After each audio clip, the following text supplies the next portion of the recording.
إني وجهت وجهي للذي فطر السماوات والأرض حنيفا وما أنا من المشركين আমার ইব্রাহিম আলাইহিস সালাম বললেন, ওগো আল্লাহ, আমি এখন বুঝতে পেরেছি ওই তারা আমার রব নয়, ওই চন্দ্র আমার রব নয়, ওই সূর্য আমার রব নয়, আমার স্রষ্টা নয়, আমার আল্লাহ নয়।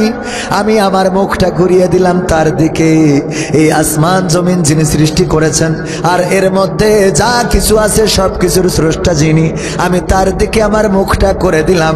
আমি ঘোষণা করে দিলাম আমি অন্য কোনো মুশরিকদের দলের অন্তর্ভুক্ত নই। সুবহানাল্লাহ বলবেন না? মাথা নত করলেন কার কাছে? কার কাছে? আল্লাহর কাছে মাথা নত করে দিলেন, মুখটা ঘুরিয়ে দিলেন আল্লাহর কাছে। আগে আমরা এইগুলো জায়নামাজের দোয়া হিসাবে পড়তাম, এখন তো এগুলো বেদাতে চলে গেছে। এখন এগুলো নাকি বেদাত। বেদাত বলতে বলতে দাঁত কোনটা খুঁজে পায় না। ভালো কাজ করলেই বেদাত, খারাপ কাজ করলে ওদের নিয়ে কোনো প্রশ্ন নেই। কথা কয় না? নামাজ পড়লে, নামাজ না পড়ে যে ওর কাছে কোনোদিন যাই দাঁড়াতে দেখলাম না। যে পড়ে ওর এসে বলে হাত কপালের পরে বাঁধ। ঠিক না বে ঠিক? এক ইমাম সাহেব এক মসজিদে যেয়ে বুঝতে পারল যে এখানে যখন পাওয়ারে আসে, একবার আহলে হাদিস যারা ওরা পাওয়ারে আসে, একবার মাযহাবপন্থী যারা তারা পাওয়ারে। মাযহাব আল্লাহ মাযহাব, দুই দলের লড়াই চলে। যখন যারা পাওয়ারে আসে সেই দলের ইমাম থাকে আর ওদের গোলমাল হয় হাত বাঁধা নিয়ে, আমিন জোরে বলা আসতে বলা নিয়ে। ইমাম সাহেব বুঝে উনি যেয়ে নামাজে দাঁড়াইল, আল্লাহু আকবার, কপালের পরে হাত বাইতেছে। সবাই তো দেখি অবাক যে এতদিন তো তাও ইমাম যা রাখিছি উপর নিচে বাইতো, নাবির একটু উপরে উঠতো না, একটু নিচে নামতো, আজকে ডাইরেক্ট কপালের পরে উঠাই ফেলাইছে হাত। ইমামের নামাজ শেষে বলছে যে হুজুরে করলেন কি? কি করলাম? কপালের পরে হাত বাঁধলেন। এতদিন তো শুনেছি হয় নাবির উপরে, বুকের উপরে, নাই নাবির নিচে, কোনো না কোনো এক জায়গায় আছে, নাই হাত ছেড়ে দিয়ে। কিন্তু আল্লাহু আকবার বলে কপালে হাত বাঁধা তো কোনো হাদিসই পাইনি। কয় হাদিস লাগবে না, এখানে ইমামতি টিকা রাখার জন্য এটা করেছি। কারণ নাবির উপরে নিচে বাইলে যদি ইমামতি চলে যায় তো কপালে বাঁধবো। আরো একটা কারণে কপালে বাঁধিছি, সেটা এই যে আমি এসে বুঝলাম যে আমাদের নাবির উপরে নিচেই কোনো দোষ নেই, যত দোষ কপালের।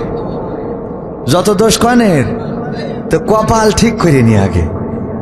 কি ঠিক করতে হবে আগে? কপাল ঠিক করা লাগবে। ও আমার ভাইয়েরা, ঐক্যবদ্ধতা ছাড়া এই দেশে শান্তি আসা সম্ভব? প্রশ্ন করেছে শায়েখের কাছে ডক্টর মিজানুর রহমান, আজহারির ওয়াজ শোনা যাবে কিনা। শায়েখ কত সুন্দর করে এই ব্যক্তিটার সম্বন্ধে নেগেটিভ কথা বলে দিলেন। আহা, আল্লাহর কাছে দায়ী থাকবেন। কার কাছে দায়ী? আল্লাহর কাছে দায়ী থাকবেন। ডক্টর মিজানুর রহমান আজহারি 3 তারিখে কোথায় আসবেন? কোথায় আসবেন? যশোরবাসী ধন্য। বাংলাদেশের গোটা তরুণ সমাজ নয়, বাংলাদেশের গোটা মুসলিম সমাজ, এমনকি অনেক হিন্দুরাও তার আলোচনা শোনেন। অনেকের আইডল, পরিচিত মুখ, প্রিয় মানুষ ডক্টর মিজানুর রহমান আজহারি, শায়েখ আহমদুল্লাহ। কয় তারিখে? কয় তারিখে? সব মুখস্থ, আমি বলার আগেই তো আপনারা জানেন। 3 তারিখে আসবে। এই আলেমটা সম্বন্ধে মন্তব্য করেন। আপনাদের অবস্থা এই যে এই জামানায় যদি ওমর রাদিয়াল্লাহু তাআলা আসতো তাও আপনারা কোনো মন্তব্য করে বসে থাকতেন। ঠিক না ঠিক? সব কিছুতে ভুল খুঁজে পান। আপনারা বলেন ইমাম মানা যাবে না, যদি তাই না যায় তা শায়েখ মুজাফফর বিন মহসিন মাদানি, সুদানি যা আছে একটারও মানা যাবে না। কথা কয় না? মানা যাবে? ইমাম যদি না মানা যায়, আমার যদি ইমাম আবু হানিফা, ইমাম শাফিঈ যদি না মানা যায়, তুমি যে হাদিস দেখাও সেই হাদিসও তো ইমাম বুখারী লিখেছে, ইমাম মুসলিম লিখেছে, ইমাম আবু দাউদ লিখেছে, ইমাম নাসাই লিখেছে, ইমাম তিরমিজি লিখেছে। সবগুলো ইমাম, ওই ইমামদের হাদিস নিয়ে তুমি দলিল দিয়ে বেড়াও। তুমি তো ইমাম 6টা মানো 4টে বাদ দিয়ে। কথা কয় না? 4টে বাদ দিয়ে কয়টা মানে? আমরা তো তাও কমের পরে আছি। আমরা কয়টার পরে? আর তোরা যে 6টা মানতেছিস। ইমাম বুখারী, তার হাদিস থেকে তুমি রেফারেন্স দাও। ইমাম বুখারী তো রাসূল সাল্লাল্লাহু আলাইহি ওয়াসাল্লামের সাহাবাও না, তাবেঈও না, তাবেঈও না, নাকি তাবেঈ? বরং ইমাম আবু হানিফা ছিলেন তাবেঈন বা সাহাবীর সাথে দেখা হয়েছে, তাবেঈ ছিলেন। সাহাবীকে দেখেছেন। যাই হোক, অত দূর আমি ছোট মানুষ, না বলা ভালো। কিন্তু আমাদের কথা হলো, এই জাতীয় কথা বলে এই জাতীয় কাজ করে সমাজ ধ্বংসের দ্বার প্রান্তে নিয়ে যাওয়া হচ্ছে। আল্লাহ সবাইকে হেদায়েত নসিব করে দিন, বলেন আমিন। ইব্রাহিম আলাইহিস সালাম কি বললেন? আল্লাহর কাছে মাথা নত করে দিলেন, আল্লাহ তোমার দিকে মুখ ঘুরালাম। এই কথাটা বলতে যে আমাদের আগে যায় নামাজের দোয়া বলে এই আয়াতটা পড়া হতো। এখন পড়েন আর না পড়েন, এইটার অর্থ জানলে যদি বলেন যে ইন্নী ওয়াজজাহতু ওয়াজহিয়া লিল্লাযী ফাতারাস সামাওয়াতি ওয়াল আরদ হানিফা ওয়া মা আনা মিনাল মুশরিকিন, এই কথাটা যদি বলেন তাইলে অন্তত মুশরিক মার্কা দল থেকে নিজেকে ছাড়াই নেওয়া হয় না, হয় না? ইব্রাহিম আলাইহিস সালাম নিজেকে ছাড়াই নিলেন এবং আল্লাহর কাছে অবনমিত করে দিলেন। আর বিনিময়ে যখন ফেরাউনের বাহিনী, যখন নমরুদের বাহিনী আগুনে ফেলতে চেয়েছিল, আগুনে ফেলার সব পরিকল্পনা বাস্তবায়ন করলো এবং আগুনেও ফেললো। ফেলার পরে ইব্রাহিম আলাইহিস সালাম পুড়ে ভস্ম হয়ে গিয়েছিল। বলেন ঠিক কিনা? ও না, তাহলে ঠিক আছে। আমি একটু মাঝে মাঝে ট্রাই করি যে আমার শ্রোতারা কতটুকু অ্যাক্টিভ, একটু অ্যাক্টিভ হওয়ার দরকার আছে না নাই? ওগো আমার ভাইরা, ইব্রাহিম আলাইহিস সালাম নমরুদকে এই কথা বলে নাই, ওগো নমরুদ আমি এবার থেকে তোমার দল করব, তোমার মতে চলবো, তোমার পথে চলবো। এতদিন আমি দাড়ি পাল্লা ধানের শীষ করে ভুল করেছি। কথার কথা বুঝেননি? এখন থেকে তোমার দলে, এখন থেকে তোমার দল ছাড়বো না, এই কথা বলে নাই। বরং ফেরেশতারা আসলো যে ওগো ইব্রাহিম সাহায্য করবো নাকি? ইব্রাহিম আলাইহিস সালাম বললেন তোমরা এসেছো কি আল্লাহ পাঠিয়েছে নাকি? কয় না, আল্লাহর থেকে অনুমতি প্রার্থনা করে তারপরে এসেছি। ইব্রাহিম আলাইহিস সালাম বললেন চলে যাও, চলে যাও, সেই রবের কাছে চলে যাও যেই রবের কাছ থেকে তোমরা অনুমতি নিয়ে এসেছো। আমার অবস্থা তোমাদের থেকে সেই রব আরো ভালো জানেন। ভালো জানেন কে? আল্লাহর শুকরিয়া আদায় করার কারণে, আল্লাহর কাছে নিজেকে নিবেদিত করার কারণে, আল্লাহর প্রতি অনুগত হওয়ার কারণে, ওই বিপদের মধ্যেও আল্লাহকে ভুলে না যাওয়ার কারণে আল্লাহ বললেন ইয়া নারু কুনি বারদাও ওয়া সালামান আলা ইব্রাহিম।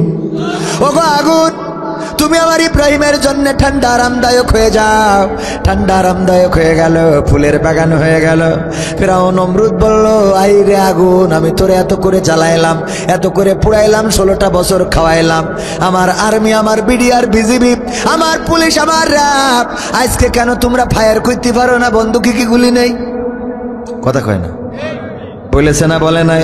একদম মিল খুঁজে নেবেন যে ওরে আগুন কেন মারতে পারো না? এত করে তেল ঢাললাম, সবিন তেল না কিরাসিন, পেট্রোল, গাছ, কাঠ, আমার সৈন্যবাহিনী সব লাগাই দিলাম, আমার শত্রুরে পোড়াতে হবে।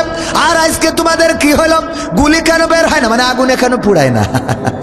আপনারা আবার অন্য জায়গায় নিয়ে যান না। কথা কি বোঝা গেছে? ও আমার ভাইরা, আগুন কেন পুড়ায় না? পুড়ায় না। আগুনের জবান আল্লাহ খুলে দিলেন। আগুন বলল ওরে নমরুদ আসো। ইব্রাহিম, নমরুদ বলল আগুন তোমার কি কোনো ক্ষমতা নাই, পাওয়ার নাই? আগুন বলল নমরুদ তুমি এসে দেখো আমার পাওয়ার আছে কি নাই। কথা কয় না? পাওয়ার আছে কি নাই এসে দেখো। এই দেশেও এমন ঘটনা ঘটে গেল ভাইয়েরা আমার, এই দেশের চেয়ারটা ধরে রাখতে চেয়েছিল, ক্ষমতা ছাড়বে না, ক্ষমতার চেয়ার ছাড়বে না, কিন্তু আল্লাহ রাব্বুল আলামিন ছোট ছোট বাচ্চা শিশুদেরকে রাস্তায় নামিয়ে দিলেন। আর ছোট ছোট বাচ্চা শিশুরা তারা বুক পেতে দিয়ে বলল আমি আবু সাইদ হতে চাই, আমি মুগ্ধ হতে চাই। আর তাদের বুকের উপরে গুলি আর চালানোর মতো বন্দুক কে কাজ করেছে? আর কাজ করে নাই। যতটুকু করেছে ওই জায়গায় স্টপ হয়ে গেল। তারপরে নিজেদের দেশ ছেড়ে চলে যাওয়া লাগলো। আমার ভাইয়েরা, এই জন্য নিবেদিত প্রাণ হতে হবে আল্লাহর কাছে। যদি আল্লাহর কাছে নিবেদিত প্রাণ হতে পারেন, বিপদে পড়লে, মুসিবতে পড়লেও প্রশান্তি আছে না নাই? প্রশান্তি আছে না নাই? আল্লামা সাঈদী কত বছর ছিলেন কারাগারে? 13 বছর। কত বছর? টেকনাফ থেকে তেতুলিয়া, রূপসা থেকে পাথুরিয়া, একটি নামে সবাই যাকে চেনে। 1-2 নয়, 1.5 শতাধিক মানুষ জীবন দিল শুধু জারি প্রেমে। সেই মানুষের মুক্তি চেয়ে যেতাম আমি গান গে, সেই মানুষের মুক্তি চেয়ে যেতাম আমি গান গে। সেই মানুষটি নাই দুনিয়ায় নাই, আজ আর মুক্তি চাওয়ার নাই প্রয়োজন নাই রে, আজ আর আমার গানের নাই প্রয়োজন নাই, আজ আর মুক্তি চাওয়ার নাই প্রয়োজন নাই গো, আজ আর আমার গানের নাই প্রয়োজন নাই। আল কোরআনের মধুর বাণী বলতো সুরে সুরে, নবীর বাণী পৌঁছে দিত বিশ্বটাতে ঘুরে। আল কোরআনের মধুর বাণী বলতো সুরে সুরে, নবীর বাণী পৌঁছে দিত বিশ্বটাতে ঘুরে। তার মুখের বয়ান শুনে হতো মুসলমান, বুকের সাথে বুক মিলিয়ে ধন্য কত প্রাণ। সেই মানুষের মুক্তি চেয়ে যেতাম আমি গান গে, সেই মানুষের মুক্তি চেয়ে যেতাম আমি গান গে, সেই মানুষটি নাই দুনিয়ায় নাই।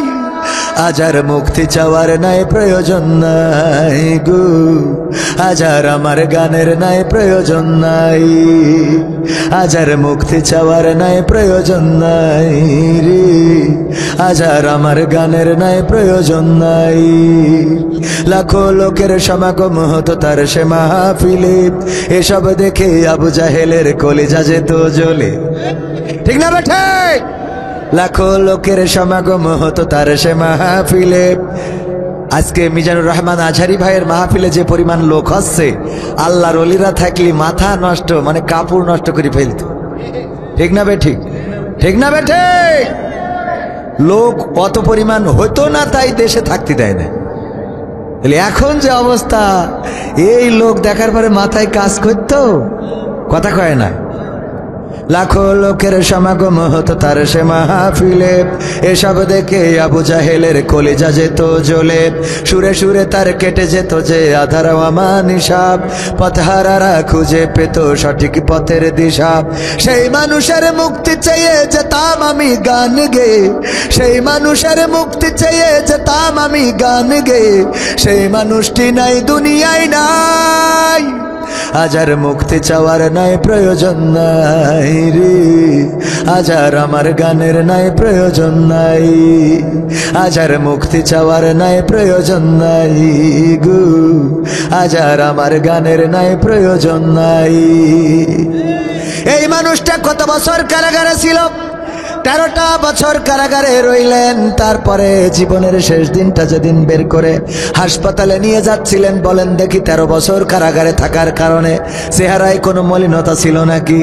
চেহারার মধ্যে কোনো দুশ্চিন্তা ছিল নাকি? কোনো রোগগ্রস্ত এমন বোঝা গেছে নাকি? বরং সুস্থ মানুষটাকে কারাগার থেকে বের করে নিয়ে হাসপাতালে ইনজেকশন পুশ করে শহীদ করা হলো। ওগো আমার ভাইয়েরা, অথচ এখন যেসব আল্লাহর ওলিদের ধরা হচ্ছে, ধরার পরে চেহারা দেখে চিনা যায় না। ঠিক না বেঠে? আল্লাহর প্রতি তাদের এতটাই আস্থা ছিল যে বিপদে মুসিবতে ডেকেছেন কাকে? ডেকেছেন আল্লাহকে। আল্লাহ সব জায়গায় আছে না নাই? যদি কেউ ঘরের মধ্যে থেকে আল্লাহকে ডাকেন, আল্লাহ আছে না নাই? যদি কেউ মাঠের মধ্যে থেকে ডাকেন, তাও আল্লাহ ডাকের সাড়া দেন। যদি কেউ অন্ধকার থেকে ডাকেন, আল্লাহ সাড়া দেন। যদি কেউ দিনের আলোতে ডাকেন, তাও আল্লাহ সাড়া দেন। যদি কেউ একাকিত্বে ডাকেন, তাও আল্লাহ সাড়া দেন। যদি কেউ সব মানুষের মধ্য থেকে ডাকেন, তাও আল্লাহ সাড়া দেয় না? দেয় না? আল্লাহ সাড়া দিয়েছেন, তার প্রমাণ যখন ইউনূস আলাইহিস সালাম মাছের পেটের মধ্যে চলে গেল, আল্লাহর নবী বললেন, লা ইলাহা ইল্লা আনতা সুবহানাকা ইন্নী কুনতু মিনাজ জালিমিন। ডেকেছেন কাকে? বলেছেন কার সাথে? আল্লাহ রাব্বুল আলামিন ডাকে সাড়া দিয়েছেন না দেয় নাই? আল্লাহ রাব্বুল আলামিন সাড়া দিলেন। আল্লাহ বললেন, ওগো ইউনূস, তোমার ডাক তোমার মা শোনে নাই, তোমার বাবা শোনে নাই, তোমার গ্রামের মানুষ শোনে নাই, তোমার বন্ধুরা শোনে নাই। তুমি এমন সময় এমন জায়গা থেকে ডেকেছো, 3টা অন্ধকার ছিল। 1 ছিল রাতের অন্ধকার, 2 ছিল পানির অন্ধকার, এবং 3 ছিল মাছের পেটের অন্ধকার। এই 3টা অন্ধকারের মধ্য থেকে যখন চিৎকার করে ডাক দিয়েছো আমি আল্লাহকে, পৃথিবীর কোনো মানুষ তোমার কান্নার আওয়াজ শোনে নাই, তোমার কষ্টের কথা শোনে নাই। আমি আল্লাহর শাজিম থেকে শুনলাম, আর তোমার ডাকে সাড়া দিলাম। আমি মাছের পেটের মধ্যে যন্ত্রণা বাড়িয়ে দিলাম, মাছের পেটের মধ্যে জ্বালা যন্ত্রণা বেড়ে গেল, আর ওই মাছ তোমার নিরাপদ গন্তব্যে আবার রেখে আসলো। বলেন সুবহানাল্লাহ। তুর পাহাড় পুড়ে গিয়েছে, মুসা আলাইহিস সালাম পড়ে নাই, এখন আমরা সুরমা হিসেবে ব্যবহার করি। আল্লাহর নূর প্রদর্শন করেছিলেন। আল্লাহকে বললেন, আল্লাহ তোমাকে কি একটু দেখা যাবে? কেন না দেখে কি বিশ্বাস করো না? কয় করি, কিন্তু যদি একটু দেখাইতে তাইলে ভালো লাগতো, যদি একটু দেখাইতে। আল্লাহ নূরের ঝুলকানি ঝলকানি দিয়েছেন, আর তাতে করে নূরের ঝলকে তুর পাহাড় পুড়ে গিয়েছে। মুসা আলাইহিস সালাম পড়ে নাই, বলেন সুবহানাল্লাহ। যখন কুষ্ঠরোগ হলো আইয়ুব আলাইহিস সালামের সমস্ত শরীরে ঘাম পোকায় ভরে গেল, সমস্ত শরীর পোকাগুলো কিলবিল কিলবিল করতে থাকলো। স্ত্রীরা সব চলে গেল রহিম আলাইহিস সালাম ছাড়া। শয়তানের সাথে আল্লাহ চ্যালেঞ্জ করেছিলেন, আল্লাহর সাথে শয়তান চ্যালেঞ্জ করেছিল, আল্লাহ তুমি যদি তোমার আইয়ুবকে কষ্ট দাও তাইলে তোমার জিকির করবে না, তোমার ডাকবে না, তোমার প্রশংসা করবে না। আল্লাহ রাব্বুল আলামিন বললেন, ঠিক আছে, আমি আমার ইউনুসকে আমি পরীক্ষা করব। সন্তানগুলো মারা গেল, সম্পদগুলো কেড়ে নিলেন, ঘর বাড়ি সব ধ্বংস হয়ে গেল। তারপরেও আল্লাহর জিকির করে আইয়ুব আলাইহিস সালাম। আল্লাহ রাব্বুল আলামিন সমস্ত শরীরে ঘা দিলেন, ঘায়ের সাথে পোকা দিলেন, তারপরেও জিকির করে। শয়তানের বলে, দেখ আমার বান্দা, আমার গোলাম, আমার আইয়ুব এখনো আমার নাম জপে। শয়তান বলল, আল্লাহ তুমি যদি জিহ্বাতে দাও তাইলে রাগ করি আর তোমার নাম জপবে না। যখন জিহ্বার পরে ঘা হয়ে গেল, পোকাগুলো কিলবিল করতে থাকলো, আইয়ুব আলাইহিস সালাম বললেন, আল্লাহ এতদিন তোমার কাছে অভিযোগ করি নাই, এতদিন তোমারে বলি নাই, এতদিন তোমার কাছে কোনো কমপ্লেইন করি নাই, কিন্তু আজকে তো আল্লাহ কমপ্লেইন না করে পারলাম না। ওগো আমার রব, তুমি আমার সন্তানগুলো কেড়ে নিয়েছো, আমার সম্পদ কেড়ে নিয়েছো, আমার বিবিদেরকে কেড়ে নিয়েছো, আমার ঘর বাড়ি ধ্বংস করে দিয়েছো, আমার এতে কোনো দুঃখ নাই। আমার সমস্ত শরীরে ঘা, সমস্ত শরীরে পোকা, তাও কোনো দুঃখ নাই। কিন্তু আল্লাহ আজকে এমন একটা জায়গায় তুমি আমার পোকা দিলে, এমন একটা জায়গায় তুমি আমার পোকা দিয়েছ, যেই পোকা যদি আমার জিহ্বাটা খেয়ে ফেলে তাইলে আমি কেমন করে তোমার নামের জিকির করব? আল্লাহু আকবার। আমি কেমন করে তোমার নামের জিকির করব? ওগো আল্লাহ, তোমার জিকির করার তৌফিক দাও, সব ধ্বংস করে দাও, কিন্তু জিহ্বাটাকে বাঁচিয়ে রাখো, যেন তোমার জিহ্বা, তোমার দেওয়া জিহ্বা দিয়ে একটু আল্লাহ আল্লাহ বলে ডাকতে পারি, যেন সুবহানাল্লাহ বলতে পারি, যেন আলহামদুলিল্লাহ বলতে পারি। আল্লাহ রাব্বুল আলামিন শয়তানকে বললেন, ওগো শয়তান, আমার আইয়ুবকে সব পরীক্ষা করা হয়ে গেল, তার জিহ্বায় পোকা দিলাম, সে আমার ডাকার জন্য জিহ্বাটাও ধ্বংস করে দিতে নিষেধ করে দিয়েছে। সুতরাং শয়তান তুমি হেরে গেছো। আমার বান্দা আমার জিকির করবে, আমার শুকরিয়া আদায় করবে, আমার প্রতি কৃতজ্ঞ থাকবে, এই হলো আমার বান্দা। বলেন সুবহানাল্লাহ। আল্লাহকে ডাকবেন, আল্লাহ সাড়া দিবে। এমন ভাবে অসংখ্য ঘটনা আছে। আল্লাহকে চেয়েছে যারা, আল্লাহকে পেয়েছে তারা। শিল্পী গানে গানে বলেছে, বলবো? কেউ বলে বলুক তোমায় চেনা বড় কঠিন দায়, কেউ বলে বলুক তোমায় চেনা, তোমার প্রেমে যে মজেছে মাওলা, তোমার প্রেমে যে মজেছে মাওলা, প্রেমে ডুবে মরেছে, কেউ বলে বলুক তোমায় চেনা বড় কঠিন দায়, কেউ বলে বলুক তোমায় চেনা।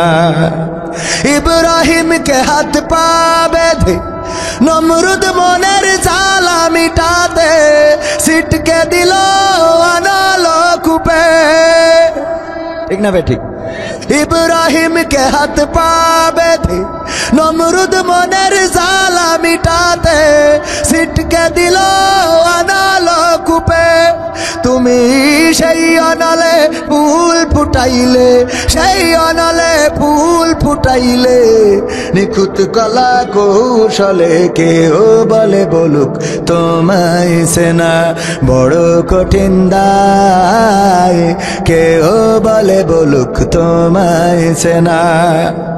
ইসমাইলের গলা খানি দুভাগ হবে ভেবে স্বামী, অবলারে করলা কুরবানি।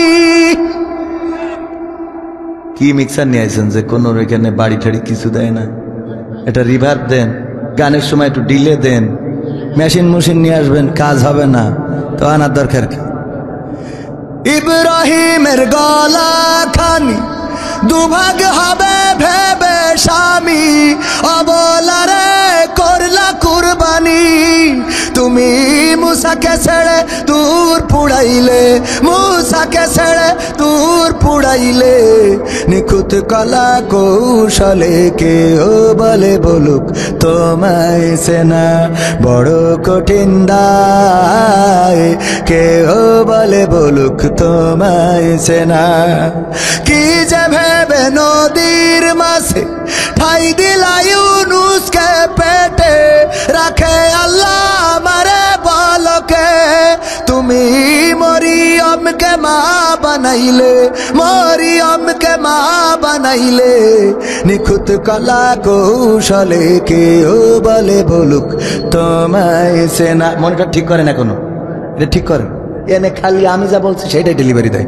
কেউ বলে বলুক তোমায় সেনা বড় কঠিন দায়, কেউ বলে বলুক তোমায় সেনা। তোমার প্রেমে যে মজেছে মাওলা, তোমার প্রেমে যে মজেছে মাওলা, প্রেমে ডুবে মরেছে, কেউ বলে বলুক তোমায় সেনা। মারহাবা বলা যাবে না? আল্লাহকে চিনেছিলেন, আল্লাহকে ডেকেছিলেন, আল্লাহকে পেয়েছিলেন। শুধু নবীরা ওলিরা পেয়েছেন তা না, বর্তমান সময়েও আপনারা যদি দেখেন বায়েজিদ বোস্তামি, শাহজালাল, এমনি আল্লাহর আউলিয়াগণ আল্লাহকে যেভাবে চেয়েছে তারা পেয়েছে, আল্লাহকে ডেকেছে তারা পেয়েছে। গৌর গোবিন্দ চেয়েছিল হিন্দুরা, হিন্দুরা তারা গরুকে দেবতা মানার কারণে বুরহানুদ্দিনের হাত কেটেছিল আর ছোট্ট বাচ্চা শিশুটাকে হত্যা করেছিল। ওগো আমার ভাইয়েরা, ওই সময় যতগুলো হিন্দু পরিবার ছিল তাদেরকে হত্যা করেছিল। শাহজালাল এসে অল্প কয়েকজন লোক নিয়ে ঢুকেছিল গৌর গোবিন্দের রাজপ্রাসাদে, আর গৌর গোবিন্দ পিছনের দরজা দিয়ে, হেলিকপ্টার তো ছিল না তখনকার সময়ে, যে বাহন ছিল তাতে করে পালাই গেছে। আর বাংলার জমিনে দেখা যায় তেমনি ভাবে মিলাই নেন, এখনকার সময়ও ঘটে না, ঘটে না, কথা কয় না। ক্ষমতায় কেউ স্থায়ী হয় না, হোক না সে হাসিনা কিবারে না, সে আরটা চিরকাল থাকে না। ঠিক না বেঠে?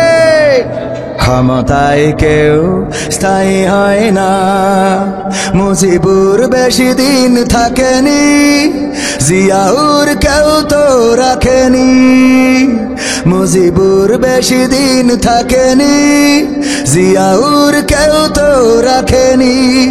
এরশাদ চলে গেছে পৃথিবী ছেড়ে, এরশাদ চলে গেছে পৃথিবী ছেড়ে, কেউ আজ তার কথা কয় না।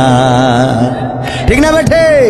ক্ষমতায় কেউ স্থায়ী হয় না, হাসিনা ক্ষমতা ধরে রাখতে আয়না ঘর বানিয়েছিল, জনগণের রোশানলে দাদার দেশে পালিয়ে গেল।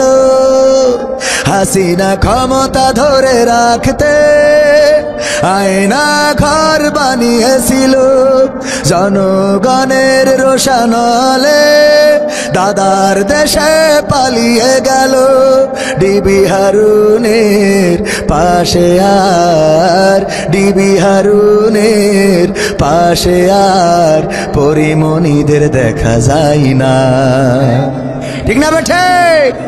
এখন কি তাদের দেখা যায় না? দেখা যায় না, তারাও আসে না, আবার এরাও যাওয়ার সুযোগ নাই। যতদিন সুযোগ ছিল ততদিন যেভাবে পেরেছে, যেভাবে চেয়েছে, একে অপরের সাথে দেখা করেছে, দেখা হয়েছে। ওগো আমার ভাইয়েরা, এই বাংলার জমিনে জুলুম করে, নির্যাতন করে বাংলার জমিন শুধু নয় আল্লাহর জমিনে পার পাওয়া যাবে না। কারণ আল্লাহ রাব্বুল আলামিন যখন কেউ জুলুমের সীমা অতিক্রম করে তখন তার রহমত বর্ষণ করে দেন। বলেন সুবহানাল্লাহ। আবাবিল পাঠিয়েছিলেন কার ধ্বংস করার জন্য? কার? আব্রাহার। কারণ কি? মক্কা ধ্বংস করতে এসেছিল।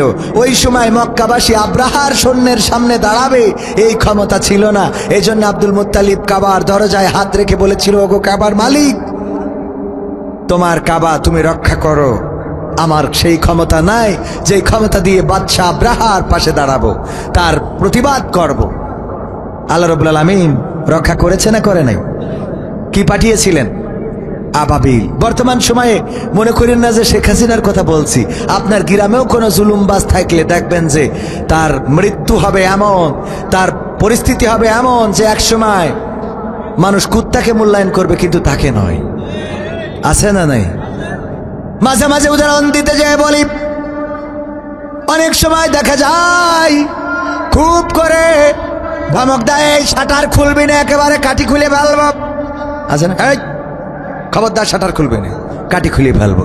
আমার মাইকালা ভাইরা বোঝে না, ওইদিকে মাইকি কমিকো ডিলে মিলে মারে, এই জায়গায় মনিটর, আমি যেইটা পাই সেইটাই কিছু নাই। অথচ এইটা ঠিক করার দরকার ছিল ওনাদের আগে, কারণ বক্তা না পাইলে শ্রোতা শুনবে কি করে, এগুলো বোঝা দরকার। ভাইয়েরা আমার, ওইদিকে বাড়ি মেরি লাভ নেই, এনে বাড়ি দেন দুটো, ভাল লাগবে।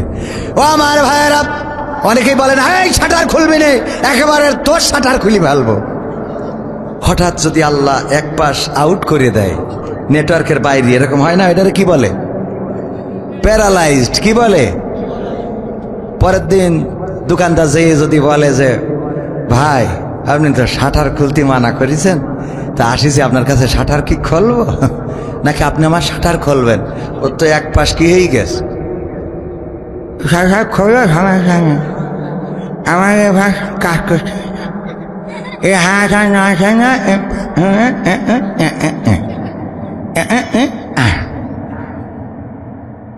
ঠিক না? বে ঠিক।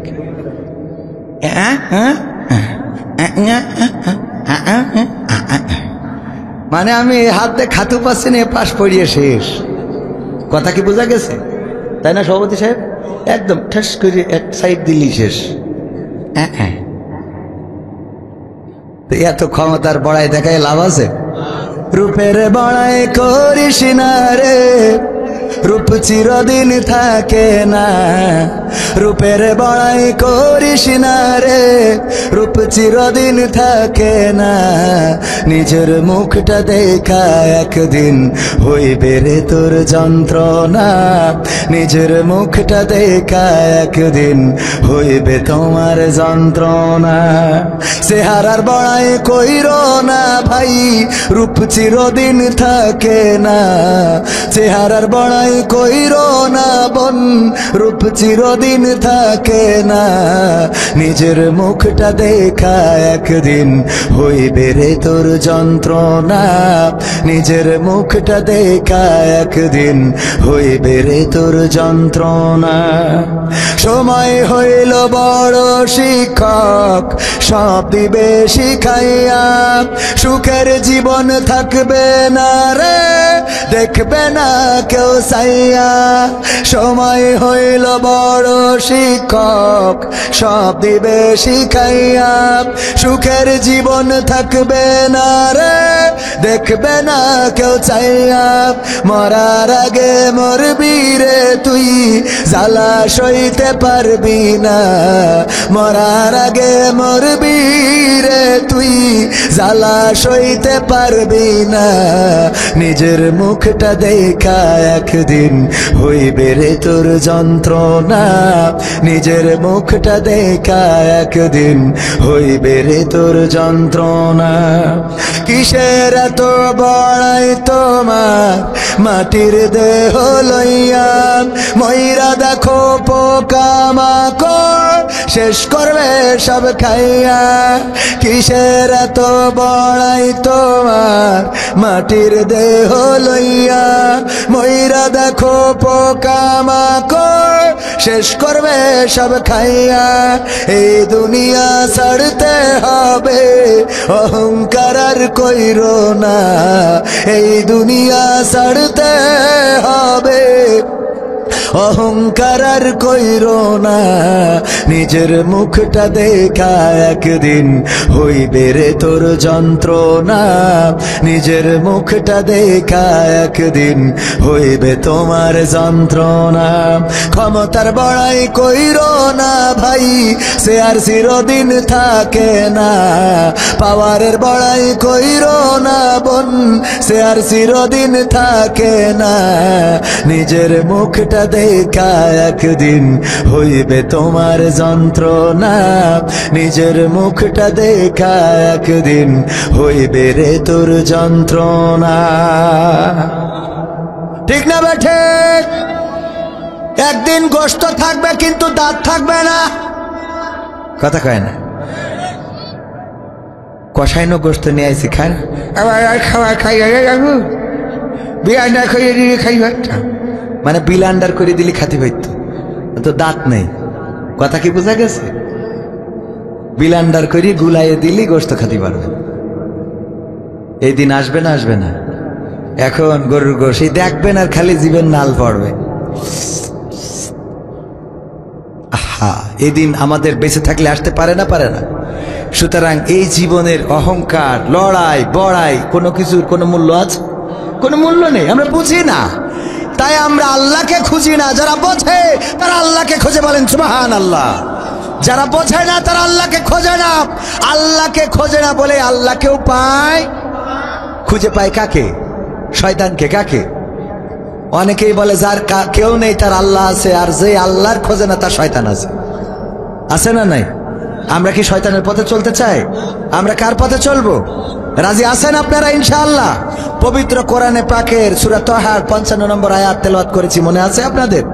মনে আছে? আল্লাহ বললেন কি? মিনহা খলাকনাকুম ওয়া ফিহা নুঈদুকুম ওয়া মিনহা নুখরিজুকুম তারাতান উখরা। সূরাটা মাক্কি সূরা। কি সূরা? এমন সময় নাজিল হয়েছিল যেই সময় ওমর রাদিয়াল্লাহু তাআলা আনহু ইসলাম কবুল করে নাই, কিন্তু এই সূরার তেলাওয়াত শুনেছিলেন। এই সূরার তেলাওয়াত শুনে ওমর রাদিয়াল্লাহু তাআলা আনহু ইসলাম কবুল করেছেন। ওগো আমার ভাইয়েরা, এই সূরাটা তেলাওয়াত করেছিল ওমর রাদিয়াল্লাহু তাআলা আনহুর বোন ফাতেমা রাদিয়াল্লাহু তাআলা আনহা এবং তার ভগ্নিপতি, দুইজন মিলে এই আয়াতটি, এই কোরআন দেখে এই সূরাটা তেলাওয়াত করেছিল, সূরা তাহা। এই তেলাওয়াতের সময় ওমর পৌঁছালেন এবং দরজা ভেঙে ঘরে ঢুকলেন, পিটাপিটি শুরু করে দিলেন। কারণ কি? কারণ হলো ওমর যাচ্ছিল নবী মুহাম্মাদের মাথা কাটতে। কার মাথা? কার মাথা? নবী মুহাম্মদ সাল্লাল্লাহু আলাইহি সাল্লামের মাথা কাটতে। আল্লাহ যেই মাথার দায়িত্ব নেয় সেই মাথা কাটার ক্ষমতা কি কারো আছে? আল্লাহ রাব্বুল আলামিন ওই মাথার নিরাপত্তা দিয়েছেন। ওমর রাদিয়াল্লাহু তাআলা আনহু মাথা কাটতে যাচ্ছেন।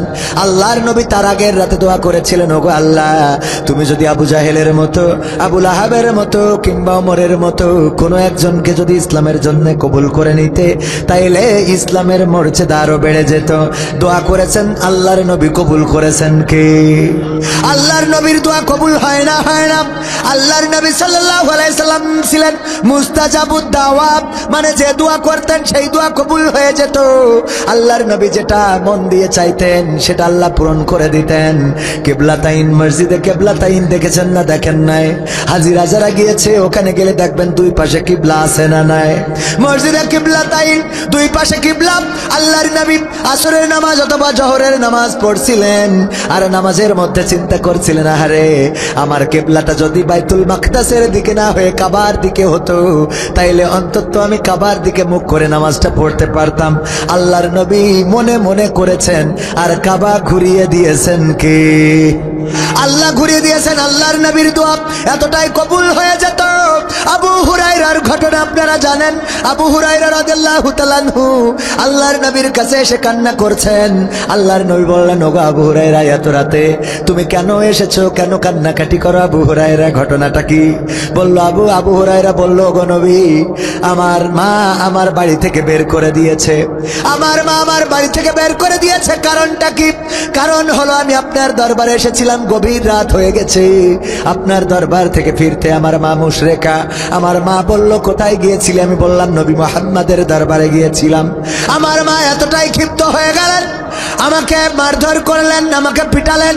তারপরে বললেন, হয় নবী মুহাম্মাদের কদম ছাড়বি, না হইলে আমার বাড়ি ছাড়বি। আমি বললাম, ওগো মা, তোমার বাড়ি সহ গোটা দুনিয়া ছেড়ে দিতে পারি, কিন্তু নবী মুহাম্মাদের কদম ছেড়ে দিতে পারি না। বলেন সুবহানাল্লাহ। গোটা দুনিয়া ছেড়ে দিতে পারি, গোটা দুনিয়া ছেড়ে দেব, কিন্তু নবীর কদম ছেড়ে দেব না। কত সাহাবী ছিলেন আল্লাহর নবীর প্রতি এমন নিবেদিত প্রাণ। আব্দুল উজ্জা ওরফে আব্দুল্লাহ জুলবাজাদাইন, তার ঘটনা অনেকেই জানেন। চাচাকে বললেন, ওগো চাচা, মদিনায় এসেছে মুহাম্মদ, তার সম্বন্ধে ধারণা কি? তার সম্বন্ধে শুনেছি সে নবী। বলল, চাচা যদি তাই হয় তাইলে আমরা কি ইসলাম কবুল করতে পারি না? আমরা কি তার প্রতি ঈমান আনতে পারি না? চাচা বলল, অসম্ভব, ইম্পসিবল, এটা হইতে পারে না, এটা কখনোই সম্ভব নয়। কারণটা কি? কারণ আমার বাপদাদা যে ধর্ম করে গেছে ওই ধর্ম ছাড়া যাবে না। আমার যুবকের আব্দুল উজ্জা ওরফে আব্দুল্লাহ জুলবাজাদাইন, তার জীবনটা একটু পড়ে নিবা। কতটা ভাগ্যবান ছিল এই সাহাবী, যার মৃত্যুর সময় আব্দুল্লাহ ইবনে মাসউদ রাদিয়াল্লাহু তাআলা আনহু বললেন, আরে আজকে যদি আব্দুল্লাহ জুলবাজাদাইনের মৃত্যুটা না হয়ে আমার এই মৃত্যুটা হতো, তাইলে আমার জীবনটা আজকে ধন্য হয়ে যেত। কারণটা কি? কারণ হলো আল্লাহর নবী যুদ্ধের জন্য সাহাবীদের বললেন, যার যা আছে দাও, যে যা পারো দাও। সবাই যার যার সামর্থ্য মতো টাকা দিল, পয়সা দিল। আব্দুল উজ্জা তো টাকাও দিতে পারে নাই, পয়সাই দিতে পারে নাই। কারণ আব্দুল উজ্জা যখন চাচার বলেছিল যে ইসলাম কবুল করবো, চাচা বললো তাইলে বাড়ি থেকে বের করে দেব। কইলো তাতে আপত্তি নাই। কয় সম্পদ থেকে বহিষ্কার করবো, আপত্তি নাই। তাইলে ঠিক আছে, তোমার গায়ের জামা, পরনের কাপড়, সেটাও আমার দেয়া খুলে দাও। আব্দুল উজ্জা সেটাও খুলে দিলেন। ঘটনাটা সবার জানা। খুলে দিয়ে মায়ের কাছে গেলেন। মা বলল, ওগো বাবা, তোমার এমন অবস্থা কেন? মা, আমার চাচা ইসলাম কবুল করার অপরাধে আমার সব কেড়ে নিয়েছে, আমার কাছে কি চাও? একটু কাপড় দাও ওগো মা, পরে আমি নবী মুহাম্মাদের কাছে যেতে চাই। একটা চাদর ছিল, ছেলে দিলেন। চাদরটা ছিঁড়ে কিছু গায়ে দিলেন, গায়ে জড়ালেন, কিছু পরলেন। তারপরে নবীর দরবারে গেলেন।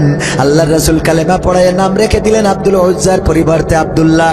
এই আব্দুল্লাহ জুলবাজাদাইন যুদ্ধের সময় বললেন, ওগো নবী, সবাই তো কিছু না কিছু দান করে, আমি তো কিছু দান করতে পারলাম না। ওগো নবী, একটু দোয়া করে দেন, আজকে যেন যুদ্ধের ময়দানে আমি আমার জীবনটা দান করে দিয়ে আসতে পারি।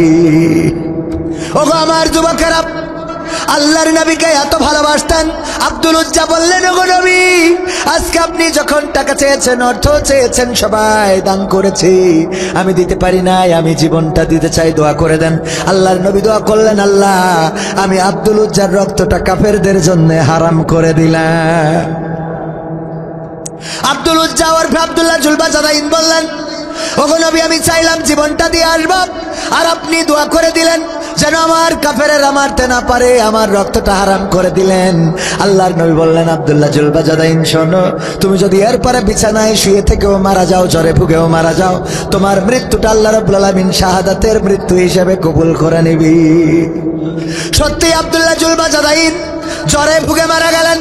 আল্লাহর নবীর কাছে খবর আসলো, ওগো নবী, তাবুতে মারা গিয়েছে আব্দুল্লাহ জুলবাজাদাইন, যে ইসলাম কবুল করার কারণে পরনের কাপড়টাও আনতে পারে নাই। আপনার কাছে এসেছিল, শহীদ হবে তাই দোয়া করতে বলেছিল। ওই সাহাবীটা আজকে ইন্তেকাল করেছেন ওগো নবী।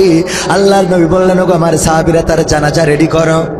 তোমরা তোমাদের ভাইয়ের সাথে খারাপ আচরণ করো না, তাকে খুব আলতোভাবে ভালোভাবে তার জানাজাটা রেডি করো।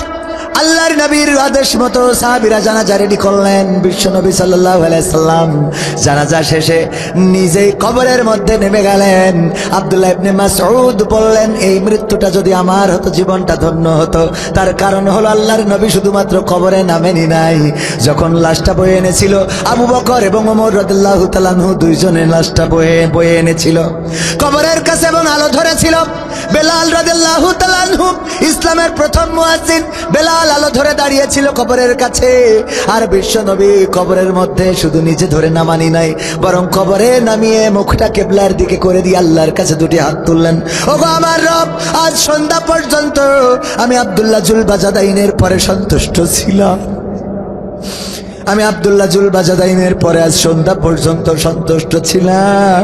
আল্লাহ, তুমি আমার আব্দুল্লাহ জুলবাজাদাইনের উপরে সন্তুষ্ট হয়ে যাও। আল্লাহর নবী নিজ হাতে কয়েকজনকে দাফন করেছেন, কয়েকজনের লাশ কবরে নামিয়েছেন। তার মধ্যে ভাগ্যবান সাহাবী হলো আব্দুল্লাহ জুলবাজাদাইন, যার লাশটা আল্লাহর রাসূল নিজে হাতে কবরে শুধু নামানি নাই, বরং আল্লাহর রাসূল দোয়া করেছেন, ওগো আল্লাহ, আমি আমার আব্দুল্লাহ জুলবাজাদাইনের পরে সন্তুষ্ট, তুমি সন্তুষ্ট হয়ে যাও। এমন সাক্ষী যদি নবী দেয়, বলেন এই সাহাবীর আর কি জান্নাত পাইতে কোনো বাধা থাকে নাকি? ওগো আমার যুবকেরা, কার প্রেমে মত্ত হয়েছো, কার প্রেমে পাগল হয়েছো, কোন নেতার পিছনে ঘুরে বেড়াও, লাভ লাভ নাই, লাভ নাই। তোমার নেতা তো এমন, যখন বিপদে পড়েছে যার রাস্তা সেই থেকে পালিয়ে গিয়েছে। আর আমার নেতারা রাজপথে থাকে, কোরআনের পক্ষে যারা থাকে তারা নিজেরাই সেনাপতি হয়ে নেতৃত্ব দেয়, লড়াই করে, নিজেরা ফাঁসির কাষ্ঠকে বরণ করে নেয়, কিন্তু কর্মীর নিরাপত্তায় নিজেরা কখনো কুণ্ঠা বোধ করে না, কার্পণ্য বোধ করে না। বলেন ঠিক কিনা? আল্লাহর নবী সাল্লাল্লাহু আলাইহি সাল্লাম সেটাই শিক্ষা দিয়েছেন। তায়েফের ময়দানে নিজেই রক্ত ঝরিয়েছেন। আল্লাহর নবীর রক্ত ঝরেছে, পাতা পায়ের জুতা পর্যন্ত আটকে গিয়েছে। রাসূল আমার রক্তগুলো নিয়ে শরীরে মেখেছেন। সাথে ছিল পালক পুত্র যায়েদ। বলল, গো নবী, এই রক্ত তো আপনার শরীরে ঢুকবে না, কেন আপনি আবার এই রক্তগুলো গায়ে মাখেন? আল্লাহর নবী বললেন, ওগো আমার সন্তান, তুমি জানো না এই জমিনের উপরে আমার রক্ত ঝরেছে, আল্লাহ যেন আমার রক্ত দেখে জমিনের উপরে কোনো গজব নাজিল না করে দেয়। ফেরেশতারা এসে বলল, ওগো নবী, আপনি যদি অনুমতি দেন, দুই পাশে পাহাড় দাঁড়ানো, এই পাহাড় দিয়ে গোটা তায়েফের সব কাফেরকে নিশ্চিহ্ন করে দিতে চায়। আল্লাহর নবী বললেন, ফেরেশতারা, তোমরা যদি কাফেরদেরকে ধ্বংস করে দাও, তাইলে আমি নবী হয়ে আসার দরকারটা কি? আমি কেন আসলাম? আমার কাজটা কি? আমার দায়িত্বটা কি? আমি কার কানে পৌঁছে দেব কালেমার বাণী? সুতরাং তাদের পরে না খোশ হইও না, আল্লাহর কাছে ফরিয়াদ করলেন, আল্লাহ, হয়তো আমি তোমার দায়িত্ব পালনে এখনো যোগ্য হতে পারি নাই, এখনো হয়তো তোমার বান্দারা শুনবে এমন মেসেজ আমি দিতে পারি নাই। আল্লাহ, তুমি আমার অযোগ্যতা ক্ষমা করে দাও, তুমি আমার যোগ্য দাওয়াত দেওয়ার তৌফিক দাও, যে দাওয়াত পেয়ে যেন তোমার বান্দারা কালেমার পতাকা তলে একত্র হয়ে যায়। ওগো আমার ভাইয়েরা, উহুদের ময়দানে দান্দান মুবারক শহীদ হয়েছে, মাথার হেলমেট ভেঙে মাথায় ঢুকে গিয়েছে, আল্লাহর নবী বেহুশ হয়েছে। এত কষ্ট করেছেন ইসলামের জন্য, 27টি যুদ্ধ করেছেন নিজ হাতে তরবারি নিয়ে। আর আমরা রাসূলের সুন্নাত মানি খাওয়ার শেষে মিষ্টি খাওয়া, আর মুখে দাড়ি রাখা, জুব্বা পরা, টুপি পরা, এর বাইরে আমাদের যে আরো কিছু দায়িত্ব আছে এইগুলো মানতে রাজি না। ঠিক না বে ঠিক? দাড়িতে সুন্নাত, টুপিতে সুন্নাত, পোশাকেও সুন্নাত আছে, পাথরের আঘাত খাওয়া সেটা যে সুন্নাত, কেন মনে হয় না তোমার কাছে? কেন মনে হয় না তোমার কাছে? নবীর প্রেমে তুমি দাওয়াতে তাবলীগ ধারণ করেছ বুকে, সেই তুমি আজ কেন জুলুমের প্রতিবাদে আওয়াজ তোলো না মুখে? ঠিক না বেটে?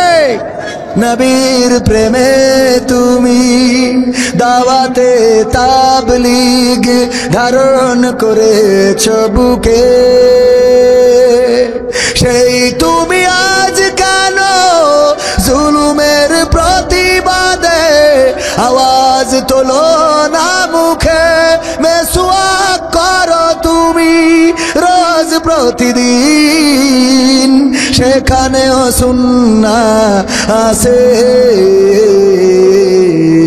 পাথরের আঘাত খাওয়া, মাঝে মাঝে জেলে যাওয়া, সেটা যে সুন্নাত, কেন মনে হয় না তোমার কাছে? কেন মনে হয় না তোমার কাছে? মিলাদুন নবীতে বড় সোচ্চার তুমি, নাকি দেখানো লোক? সেই তুমি জানলে না আমার রাসূল ছিলেন সফল রাষ্ট্রনায়ক। বিশ্বাস হলো না আপনাদের? হ্যাঁ, খালি শেখ হাসিনা রাষ্ট্রনায়ক ছিল, বঙ্গবন্ধু, বাইডেন, ডোনাল্ড ট্রাম্প। হ্যাঁ, তাইলে যারা ঠিক বলেননি, আল্লাহ কি জবান বন্ধ করে দিয়েছে না ইচ্ছা করে বন্ধ রাখিছেন? কোনটা? কথাটা যদি ঠিক হয় তাহলে ঠিক বলেন, যদি বেঠিক হয় তাহলে বেঠিক বলেন। সামনে থাকতে হবে, প্রতিবাদ করতে হবে।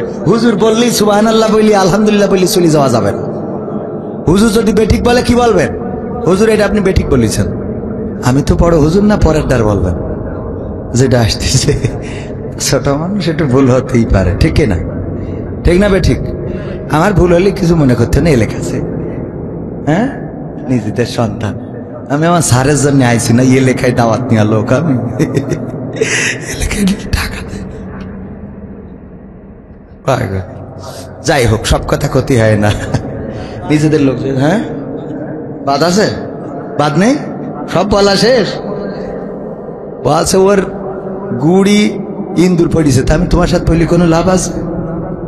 আমার বলছে ভাই গুড়ি ইন্দুর পড়িস, কারোর যেন না বলি। আমি বলবো কের জন্য?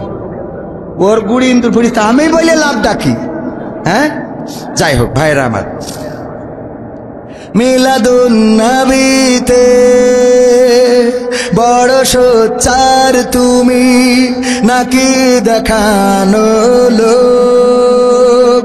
সেই তুমি জানলে না আমার রাসূল ছিলেন সফল রাষ্ট্রনায়ক। ওহুদের ময়দানে দাঁত ভাঙা ঘটনা তোমার কিতাবে কি আছে? পাথরের আঘাত খাওয়া, মাঝে মাঝে রিমান্ডে যাওয়া, সেটা যে সুন্নাহ কেন মনে হয় না তোমার কাছে? কেন মনে হয় না তোমার কাছে? ঠিক না বেঠে? যদি কেউ দাড়ি রাখে কেউ প্রতিবাদ করবে না, দাড়ি রাখা নিয়ে কেউ কমপ্লেইন করবে না। যদি কেউ টুপি পরে তাও কমপ্লেইন করবে না, জুব্বা পাগায় দেয় কমপ্লেইন করবে না। যদি কেউ খাওয়ার শেষে মিষ্টি খায় কিছু বলবে না, মেসওয়াক করে কিছু বলবে না। কিন্তু আমার নবীকে আল্লাহ রাব্বুল আলামিন পাঠালেন আর সূরা সফে বলে দিলেন, হুয়াল্লাযী আরসালা রাসূলাহু বিল হুদা ওয়া দীনিল হক লিইয়ুযহিরাহু আলাদ দীনি কুল্লিহি ওয়ালাউ কারিহাল মুশরিকুন। আমার আল্লাহর নবীকে আল্লাহ বললেন আমি রাসূলকে পাঠালাম। শুধু নবীকে বলেননি, এই কোরআন কিয়ামত পর্যন্ত থাকবে, আর কিয়ামত পর্যন্ত যারা আসবে তাদেরকে জানিয়ে দিলেন, শুনে নাও গো আমার বান্দারা, আমি রাসূলকে দিনে হক সত্য দিন সহকারে পাঠালাম এবং কি করলাম? হেদায়েত দিয়ে হেদায়েত সহকারে সত্য দিন সহকারে পাঠিয়ে দিলাম, যেন তিনি সব দলের উপরে, সব ধর্মের উপরে, সব মতের উপরে আমি আল্লাহর দিনকে বিজয়ী করে দেখাই। দায়িত্বটা দিয়েছেন কে? আল্লাহর দেওয়া দায়িত্ব। এবার দেখেন এই সমাজে নামাজ পড়তে বলা লোকের অভাব নাই, রোজা রাখতে বলা লোকের অভাব নাই, যাকাত দিতে বলা লোকের অভাব নাই, হজ করতে যাওয়া বলা লোকের অভাব নাই। কিন্তু আগামী কালকে 31st নাইট আসছে না? আসছে না? খেলা হবে, কুপাকুপি চলবে। এই ডিজে কে বাজিয়েছে? কালকে ডিজে কুপাকুপি আছে না নাই? এমন বাড়ি দেবে না গান শোনা যায় না কিছু শোনা যায়, ঘরের দেয়াল পর্যন্ত কেঁপে ওঠে। রাস্তা দিয়ে গাড়ি যখন নিয়ে যায় গাড়িও কাঁপা, ভাইব্রেশন শুরু হয়ে যায়, এত জোরে পড়ি তুম তম তুম তম তুম তম তুম তম। আছে না নাই? এইগুলো 31st নাইটে যারা করবে, আপনি তো নামাজের আদেশ দেন, আপনি কোরআন শিখার আদেশ দেন, কোনো অসুবিধা নাই, অবশ্যই ভালো কাজ। এই ভালো কাজের পাশাপাশি খারাপ কাজে বাধা দিয়ারও তাগিদ আছে না নাই? তাইলে 31 তারিখ 31st নাইটে যারা ডিজে কুপাকুপি করবে ওইগুলো বন্ধ করার দরকার আছে না নাই? গ্রামের মুসল্লিরা নামাজ শেষে চলে যাবে, যেই গ্রামে ডিজে বাজতে পারে না, তোমার এই ডিজে বাজানোর অধিকার কে দিয়েছে? যদি তুমি বাজাও, বাজাতে পারো, তোমার ঘরে যাও, তোমার ঘরে যেয়ে বাজাও, তুমি শোনো, কোনো অসুবিধা নাই। কিন্তু গ্রামে মানুষের ঘুমকে অতিষ্ঠ করে 31st নাইট পালন করতে দেয়া যাবে?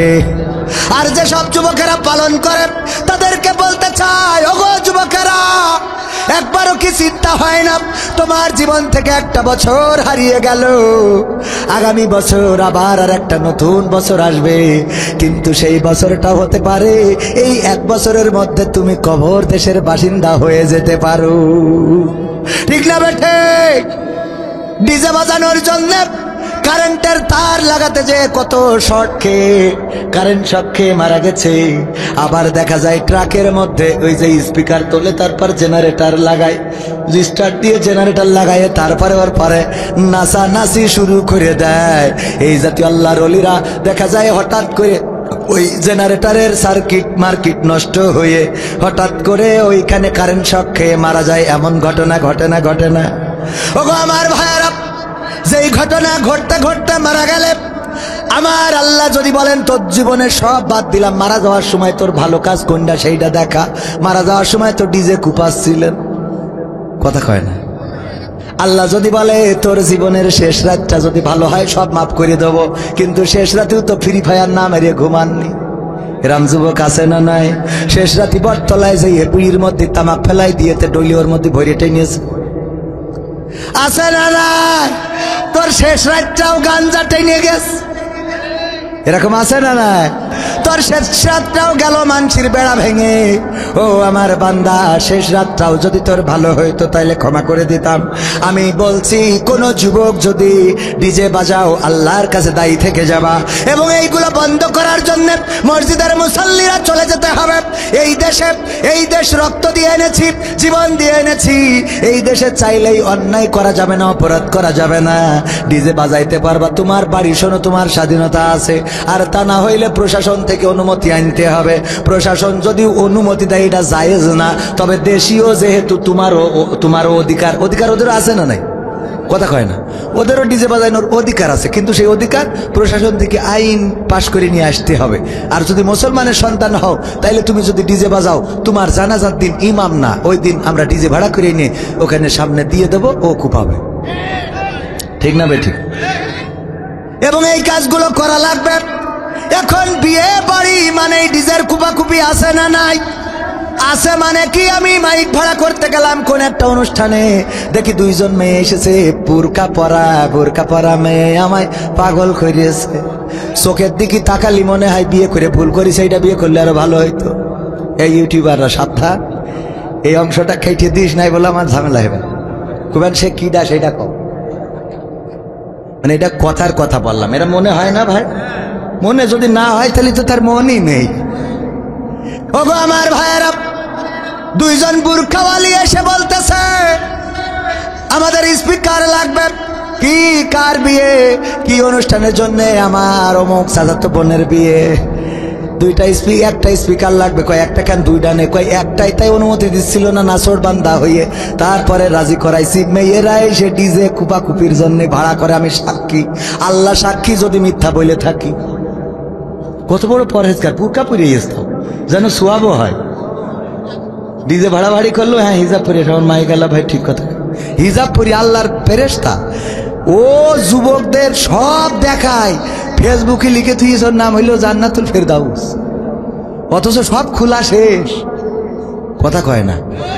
প্রোফাইলে এমন পিকচার মনে হয় জান্নাতেও হুরির দরকার নেই, এ হলেই হবে। ঠিক না বেঠে? এই জাতীয় শয়তান আছে না নাই?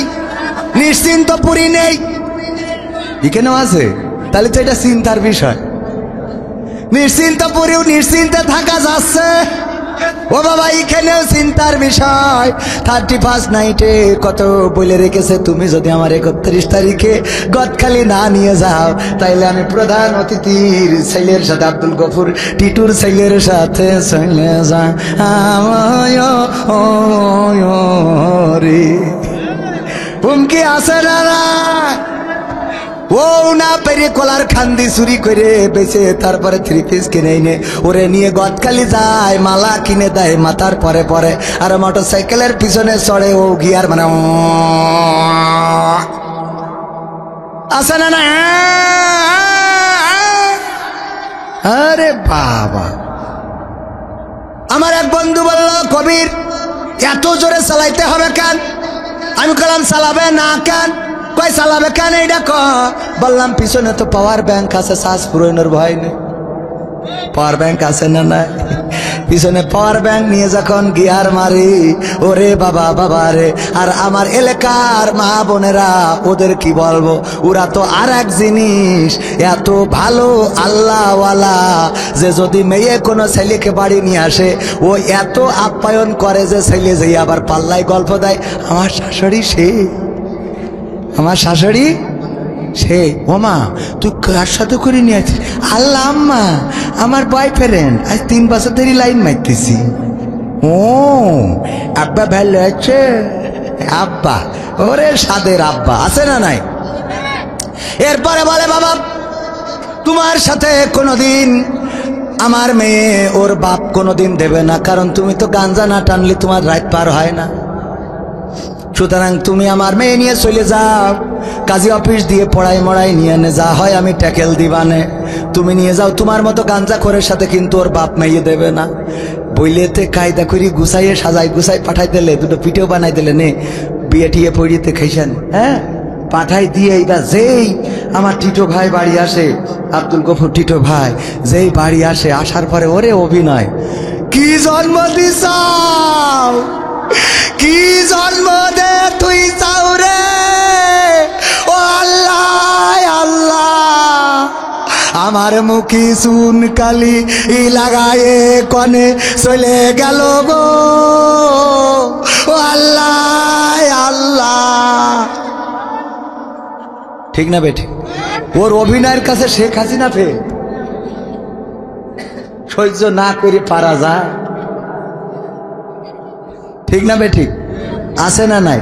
ও সব জানে, অথচ সব দোষ টিটো ভাই। কি জন্ম দিস, একটুখানি ওর জন্য সব দোষ হয়ে গেল। তুই যে এতদিন সাথে নিয়ে বেড়ালি, 10 মাস পেটে রাখলি, তা তুই একবার ফেরেশতা, আল্লাহর ওলি, কথা কয় না। এইভাবে মেয়েদেরকে নষ্ট করছে। আর যত গান জুটে ওদের সাথে লাইন মারা, রোগের সাথে ও পাঠায়ও। আর ভালো ভালো ছেলে সরল সোজা দাঁড়িয়ে রাখে, টুপি পরে, নামাজ পড়ে, আপনার মতো সুদর্শন চেহারা নাই খুঁজে পায় না, ওর সাথে হবে না, ওর সাথে না। কার সাথে যাবে? গাঞ্জা না টানলি হয় না। চুলির কুত্তা কাটিং, ওর প্রেমে নাকি 3টে একসাথে দৌড়ে বেড়াচ্ছে, আছে না? ওরে বাবা, এটা মনে হয় খুব বঞ্চিত। হাত তোলো, বঞ্চিত শুনে। ডাইরেক্ট বিয়ে করতে হবে। কি করতে হবে? আজকালকের ছেলেরা বই নিয়ে আর বসে না, ও বাবা গুগলে সার্চ করিয়া পড়ে। ওরে কালের মেয়েরা কোরআন হাদিস ধরে না, এখনকার মা বোনেরা কোরআন হাদিস পড়ে না, ও আল্লাহ টিকটকে ভিডিও ওরা করে। আজকালকের ছেলেরা বই নিয়ে আর বসে না, গুগলে সার্চ করিয়া পড়ে। আগের সময় প্রেম করিলে মুরব্বীরা বলতো পাইছো কি, এখন বলে শখ করিয়া বাবু তুমি খাইছো কি। আগের সময় প্রেম করিলে বলতো লোকে পাইছো কি, এখন বলে শখ করিয়া বাবু তুমি খাইছো কি। লজ্জা শরম নাই, আইলাম কোন জামানাই, লজ্জা শরম নাই, আইলাম কোন জামানাই, ভবিষ্যৎ দেখি অন্ধকারে।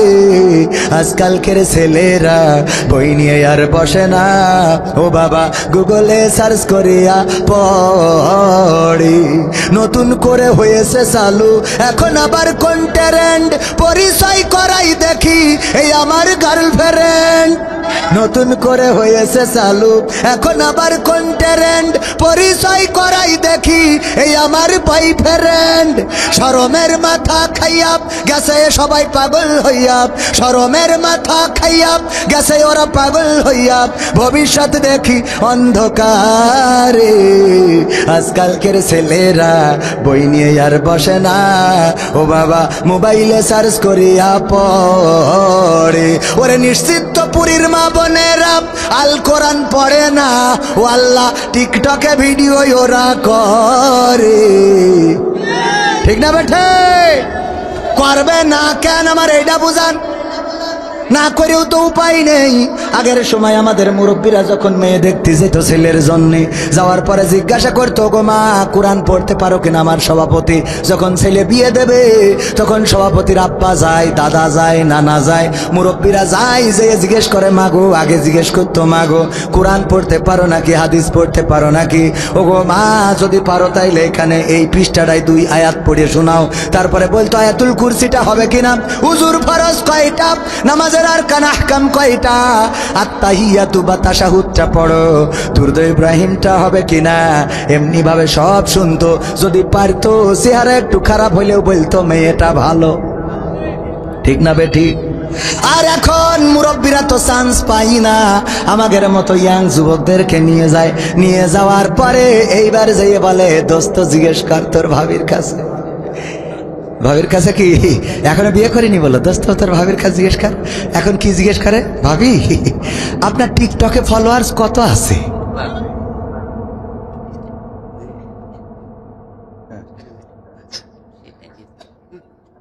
ভাইরা আমার,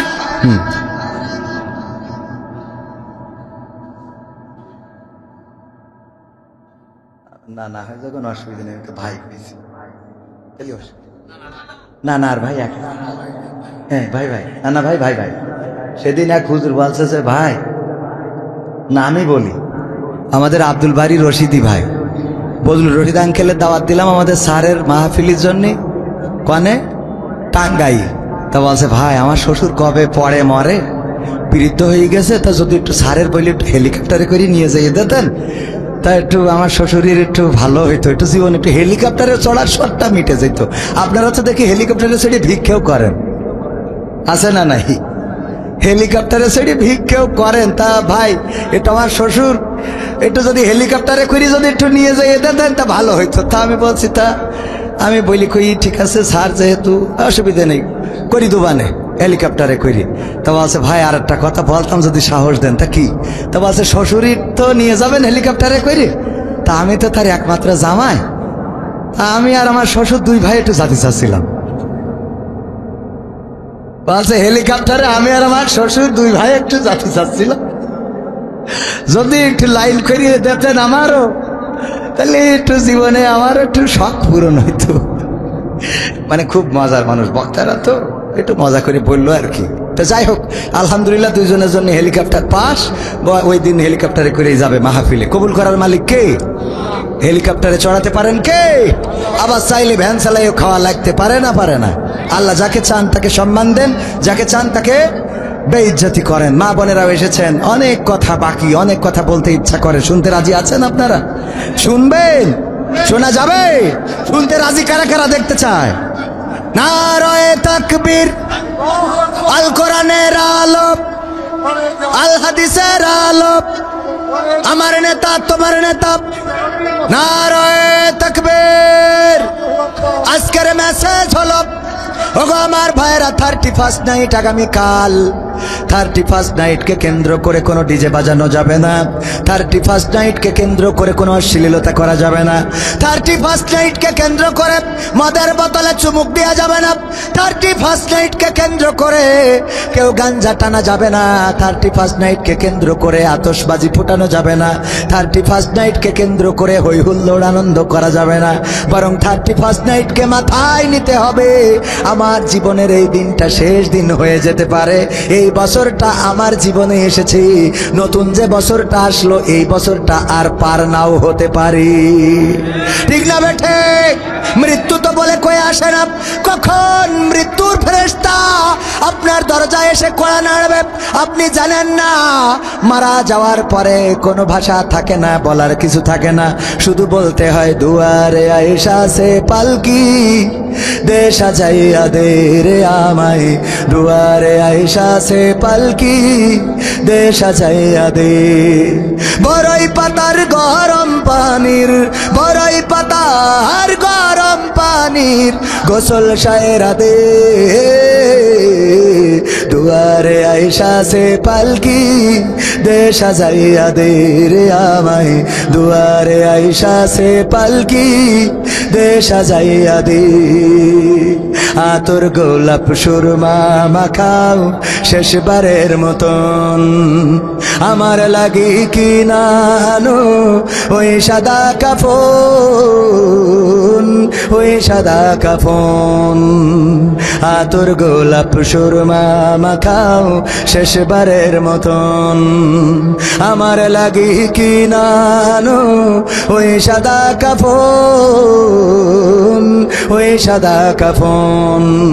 কি আর হইব দেরি কইরা, কি আর হইব দেরি কইরা, বিদায় কইরা দে দুয়ারে আইসা সে পালকি, দেশা যাইয়া দে রে আমায়, দুয়ারে আইসা সে পালকি, দেশা যাইয়া দে। 3.5 হাত মাটির ঘরে রাইখায় আসো ভাই, ও ঘর ছাড়া অন্য কোথাও যাবার উপায় নাই, যাবার উপায় নাই। 3.5 হাত মাটির ঘরে রাইখায় আসো ভাই, ও ঘর ছাড়া অন্য কোথাও যাবার উপায় নাই, যাবার উপায় নাই। বাঁশের ছাউনি বিছাইয়া, বাঁশের ছাউনি বিছাইয়া, দাফন সায়রা দে দুয়ারে আইসা সে পালকি, দেশা যাইয়া দে রে আমায়, দুয়ারে আইসা সে পালকি, দেশা যাইয়া দে। এই কথার বাইরে আর কি কোনো কথা থাকবে? আল্লাহ বলেন, ও আমার বান্দা, তোমরা খরচ করো, তোমরা বিনিয়োগ করো অতি তাড়াতাড়ি তোমাদের সেই দিন আসার আগে, যেই দিন তোমরা ব্যবসা করো সেই দিন আসার আগে, যেই দিন তোমাদের কাছ থেকে আর কিছু ক্রয় করা হবে। কথা কয় না ক্রয় করা। সুতরাং তার আগে আমাদের সচেতন হওয়ার দরকার আছে না নাই? সুতরাং আগামীকালকে 31st নাইটকে কেন্দ্র করে, আগামীকাল যদিও আমি এখন বলছি এটা মিডিয়ায় দেখবে, আজ আমি বলতে চাই আজকে 31st নাইটকে কেন্দ্র করে যদি কেউ অশ্লীলতা করে, বেহায়াপনা করে, নোংরামি করে, যেইভাবে মাদ্রাসা ছাত্ররা, আলেম ওলামারা, মসজিদের মুসাল্লিরা দুর্গা পূজায় মন্দির পাহারা দিয়েছে, নাশকতা হতে দেয় নাই, একইভাবে তারা এই ডিজে পার্টিকে বন্ধ করে দিবে ইনশাআল্লাহ। এবং বন্ধ করার দায়িত্ব নিতে হবে। এই দায়িত্ব দিয়েছেন কে? আল্লাহ। সৎ কাজের আদেশ দাও, অসৎ কাজে বাধা দাও। কথাটা কার? আল্লাহর। সৎ কাজে আদেশ, অসৎ কাজে বাধা। নামাজের জন্য যেমন ডেকেছি, ডিজের জন্য তেমন বাধা দেব ইনশা। 31st নাইটে ক্লাব বানিয়ে মদ খাওয়া যাবে না, নোংরামি করা যাবে না, মেয়ে নাচানো যাবে না, ক্লাবে গাঞ্জা টানা যাবে না, বিড়ি সিগারেটের ধোঁয়া উড়ানো যাবে না, আতশবাজি ফোটানো যাবে না। এই বাংলাদেশ রক্ত দিয়ে এনেছি, এই রক্ত, এই জমিনে অসংখ্য আউলিয়া উলিয়ার রক্ত লেগে রয়েছে। সুতরাং বাংলার জমিনে অন্যায় অশ্লীলতা চলতে দেয়া হবে না। আমার কথার সাথে কি আপনারা একমত? কারা কারা একমত দেখতে চায়? নারায়ে তাকবীর, নারায়ে তাকবীর। আল কোরআনের আলোক, আল হাদিসের আলোক, আমার নেতা তোমার নেতা, নারায়ে তাকবীর। এইবার লাইলি মজনুর একটা কথা বলবো, সেটা হইলো লাইলির প্রেমে পাগল হয়ে গেল মজনু। কি হয়েছে? কিন্তু কোনোদিন একে অপরের দেখা হয় নাই। মজনু চিন্তা করলো লাইলিরে দেখবো। লাইলির বাড়ির গেটের সামনে যেয়ে বসে রয়েছে। লাইলি এইটা শুনে প্রতিদিন গরুর দুধ দুয়াইয়ে পাঠাই দেয় যে আমার মজনুরে খাওয়াও। প্রতিদিন গরুর দুধ পাই। এটা শুনে আমার এই মিডিয়া কি আমাদের ভাই নাম কি যেন শুনে, শাকিল ভাই। শাকিল ভাই আবার চিন্তা করলো মজনু যখন পাচ্ছে আমি পাবো না কেন, আমার চেহারা কি খারাপ? শাকিল ভাই আবার যেয়ে লাইন দিয়েছে যে আমু তালিকেন বসি। ও বলছে আমি লাইলির প্রেমের পাগল। এরপরে আমার তরিকুল ভাই সাতক্ষীরা ইসলামিক সিটি, ও বলছে ওরা পালি আমার স্বাস্থ্য কি খারাপ নাকি, তো আমিও লাইন দিই। ও যাই ওখানে বসেছে যে আমিও লাইলির পাগল। এরপরে আবার এই করতে করতে আমাদের আর এক মিডিয়া লিঙ্কন, আমাদের আরিফ ভাই, সব এক এক করি সব লাইন দিয়েছে। আমাদের সবুজ ভাই যে সবাই দুধ পাচ্ছে। এখন লাইলি প্রতিদিন ওর মজনুকে জন্য দুধ পাঠায়। খাওয়াতে খাওয়াতে লোক এত বেড়ে গেছে। লাইলির বান্ধবীরা বলছে আত্মসম্ভব না কেন, তো বলছে আপনার মজনু কি সেই 8টা দুটো হতি হতি তো 150-200 ছাড়াই গেছে। তো বলছে এত মজনু আমি কি করবো, আমার 1টা তাই আল্লাহ একটাই লাইন রেখেছে, সুবহানাল্লাহ। তো সুতরাং এত মজনু দে হবে না, তুমি আমার মজনু কিরা একটা ওইটা বাছাই করে নিও, বসো আমাকে দে হবে না, এত মজনু সব আপনার পাগল। তা বলছে এক কাজ করো, যাও আজকে আমি তোমাকে বুদ্ধি শিখাই দিচ্ছি, এই যে গিলাস নাও, এই গিলাসটা নিয়ে যাও আর ছুরি নিয়ে যাও, নিয়ে যেয়ে বলবা যে লাইলি আজকে একটু রক্ত চাইছে। যেয়েতে বলছে যে শাকিল সাহেব লাইলির ভালোবাসা না? তো বলছে খুব ভালোবাসি, পিরানের পিরান, কলিজার কলিজে, আমার মেয়েটের মেয়েটে। তা বলছে আজকে লাইলি বলিয়েছে তার জন্য এক গিলাস রক্ত দিতি। বলছে খাই কাজ নেই, রক্ত দেবো তো আমি মিডিয়া চালাবো কখন, বইলিতে দেশ হাঁটা। তরিকুল ভাই বলিছে, বলছে আমার যে স্বাস্থ্য, আমি স্বাস্থ্যে রক্ত দিয়ে না জানি মাথা ঘুরে পড়ি থাকি, এক এক করে যারে চাই সব উঠে যায়, খালি ওই লিগাল যে মজনু ও বসে আছে, ওর কাছে বলছে যে লাইলি রক্ত চেয়েছে, গ্যাসাং করে কেটে তে বলছে গিলাস নাও ধরো, গিলাসে ভৈরি পাঠাই দিলে, এই হইলো, বোঝা গেছে তো মজনু। তো আল্লাহর পাগল যারা হবে তারা এরম গ্যাসাং করে কেটে রক্ত দেবে, ঠিক কিনা? আমরা কার পাগল? কার পাগল? কারা কারা আল্লাহর পাগল দেখি? সব আল্লাহর পাগল, আমিও আল্লাহর পাগল। তাহলে আমার আরিফ ভাই আল্লাহর পাগল যদি হয়ে থাকে, তাহলে ঘেসাম করে কাটতে হবে, ছুরি দেন, ব্যাগ কার কা ছুরি দেন। এই যে টাকা হলে কাটে না, কাটে না? হ্যাঁ, আমি ম্যাজিক করি সবসময়, এই যে ম্যাজিক, কি ম্যাজিক দেখেছেন না? আপনাদেরও ম্যাজিক শিখাই দিই, হাত উঁচু করেন, হাত উঁচু করেন, করেছেন সবাই? সবাই সবাই করেছেন? টান টেনে করেন, তো এরম করে মুট করেন, মুট করেন, সাইড দেন, মুট করেন, সাইড দেন, ও কি সুন্দর লাগছে। হ্যাঁ, মুট করেন, সাইড দেন, ডাইন বাম হাতটা নামান, ডাইন হাতটা রাখেন, রাখেন, ওরে এখনই নামায়েন না। আল্লাহ, আমি ছোট মানুষ হলো তো এখন স্টেজে, আমি আপনাদের একটু দাহি তো ভেজাল ইমাম। হাত উঁচু করেন, টান টানি সবাই, হ্যাঁ মুট করেন। এই যে মুট করার মধ্যে একটা ম্যাজিক শিখাই আপনাদের, এই যে মুট করেন, আমি এই যে মুট করলাম, দেখেন ম্যাজিক। মুট করার পরে আমি এখানে ঢুকাইছিলাম কয় টাকা? কয় টাকা? 500 ঢুকাইছি না? এই যে কয় টাকা? এই ম্যাজিকটা বুঝতে পারিছেন? অন্যরা ম্যাজিক করলে এই টাকা নেই হয়ে যেত, নাই কাগজ হয়ে যেত, কিন্তু আমি ম্যাজিক করেছি, একমাত্র ম্যাজিক যে যা ভরি তাই থাকে, যতই ফুদি। তো আমি এই ম্যাজিক করলাম কে জন্য? এবার হাত নামাইছেন কেন? উঁচু করেন, একটু মাথা মুট করেন। এইবার এই হাতটা নিজের পকেটে যদি টাকা থাকে ঢুকান, না থাকলে পাশেটাই ঢুকান, ঢুকাই আমার মতো এরকম 500, 1000, 2000 যে যা পারেন, এক্ষুনি, একদম এক্ষুনি যে যা পারেন। আমার কি মিডিয়া যেন নাম ভুলে দেখেন, SMB ইসলামিক মিডিয়া, আমার শাকিল ভাই, ওর উদাহরণই তো দিলাম যে লাইলির প্রেমের পাগল, ও আবার পাগল হয়ে 100 টাকা দিয়েছে। আল্লাহর প্রেমে যারা পাগল হবে তারা টাকা দেবে না? দেবে না? ঘ্যাসাং করি SMB ইসলামিক মিডিয়া ঘ্যাসাং করে কেটে দেবে, যার যা অ্যাবিলিটি আছে প্যাকেট যাবে এক্ষুনি, কই তাড়াতাড়ি। তারপরে যে 500, 1000, 2000, 1 মণ ধান, সিমেন্ট